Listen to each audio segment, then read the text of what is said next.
तर आता आपण गॅस ऑन केला आहे. ओके, त्याच्यामध्ये आता आपण पाण्यात बटाटे फ्लावर घेतले कट करून. आता आपण वटाणे घालायचे. एक वाटीभर वटाणे घेतलेत आणि आता हे सगळं साहित्य आपण याच्यात टाकायचं.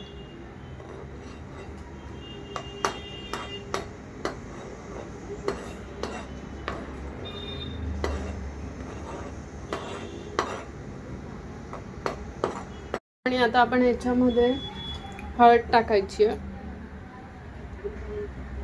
एक अर्धा चमचा हळद घ्यायची आहे. छोटा चमचा जिरा घालायचा आहे.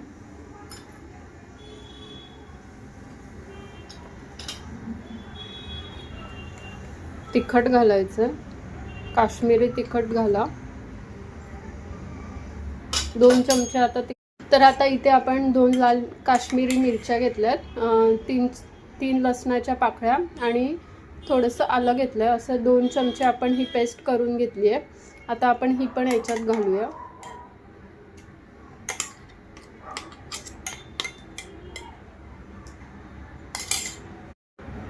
आता आपल्याला याच्यामध्ये मीठ घालायचं आहे.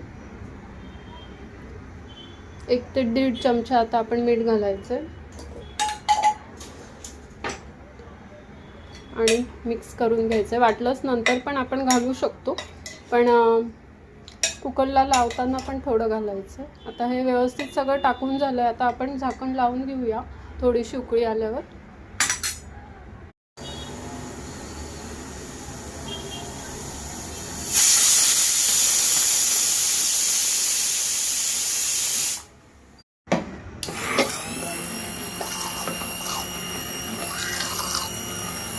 आता आपली रेडी आहे. आता आपण परत अर्धा चमचा तिखट घालायचं त्याच्यात आणि गरम पाणी केलंय मी. अर्ध भांडभर गरम पाणी ॲड करायचं याच्यात आणि परत पावभाजी मसाला घालायचा आहे चवीला.